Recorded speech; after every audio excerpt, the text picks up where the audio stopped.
We are exactly 4 months away from The Suicide Squad, the reboot from writer-director James Gunn. So, you know what time it is? Time for another trailer react view. Let's go take a look at both of them. You gotta be kidding me. You're gonna risk the entire mission for a mental defective dressed as a court jester. This coming from a guy that wears a toilet seat on his head. We don't leave one of our own behind. Hopefully Harley's still alive. No funny business, Colonel.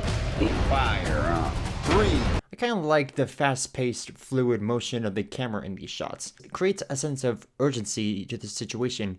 Kind of reminds me of a scene from Baby Driver. This is a really good plan, too. Well, I can go back inside and you can still do it. That's patronizing. I'm so sorry. Harley Quinn. Blood sport. Oh, Idris Elba is so obviously meant to be Deadshot, it's not even funny. You know the deal. I actually love it in trailers and in movies in general when they sync up the sound effects to match the music. To me, that is like sound mixing and sound editing gold. Any questions? And? Yes, that is your hand. Very good. Okay, I don't know why they make King Shark dumb. I mean, in the Suicide Squad video game trailer, he's able to speak coherently with complete sentences and even has a little bit of sense of humor. But here it's like, hey, big guy, funny. It feels like James Gunn and DC are trying to create their own version of Groot here. Well, at least Sylvester Stallone gets another bit part. We're all gonna die. I hope so. Okay, I love that line. Oh my god, we've got a freaking kaiju up in this shit! I felt like Up in This Bitch would have fit a bit better.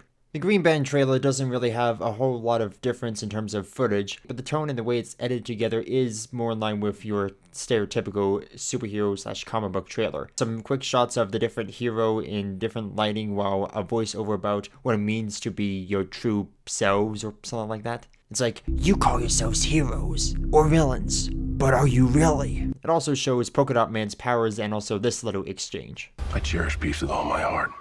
I don't care how many men, women, and children I need to kill to get it. I thought you were the crazy one. I am. I feel like Polka Dot Man's going to become a fan favorite with a lot of people. I know James Gunn said don't get too attached to any of the characters, but I feel like people are either going to be hoping for Polka Dot Man to show up in future movies, or they're going to be really upset when he dies. So yeah, again, there's not really a whole lot to digest with these trailers, and so yeah, those are the Suicide Squad trailers.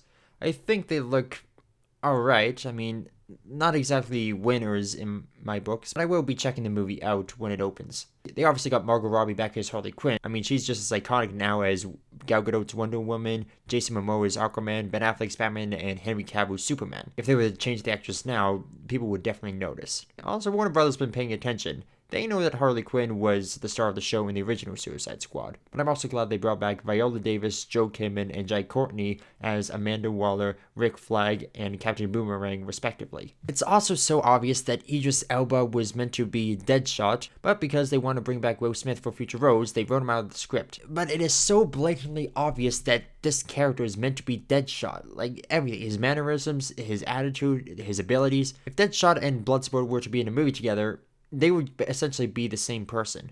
And also, if the Ayer cut does come out, this is really going to throw this movie in for a loop. The original version that David Ayer had was definitely dark and grittier. It wasn't as bad a butchering job as Justice League, where they brought in someone new to basically reshoot the entire film. But it wasn't just like Batman v Superman, where they just took out a few scenes. I can't help but wonder if Batman v Superman, Suicide Squad, and the actual release of Justice League were sort of like different levels of what Warner Brothers thought they could get away with. Like Batman v Superman. Alright, we'll trim down the runtime. Okay, we got away with that. Let's edit down some of the scenes and change some of the music and lighting so it's a bit more funny. Okay, we got away with that. Now let's change everything about Justice League so that's no longer Snyder's original version. Let's look at the original Suicide Squad. The original version, the Ayer cut most likely, is in its uncut form, is this dark and gritty supervillain story. Now we came to here where it was edited to be more of a comedy. And now we're here with the Suicide Squad where they say, we won't make the same mistake, so we'll just make it funny from the get-go. Honestly, whoever's like running the whole subdivision of DC over at Warner Brothers does not have their act together. So yeah, the Suicide Squad. Not exactly jumping up and down to see it, but I will be checking it out when it opens in August. Leave your thoughts in the comments down below. I'm always interested in what other people think. And yeah, that's all there is to it.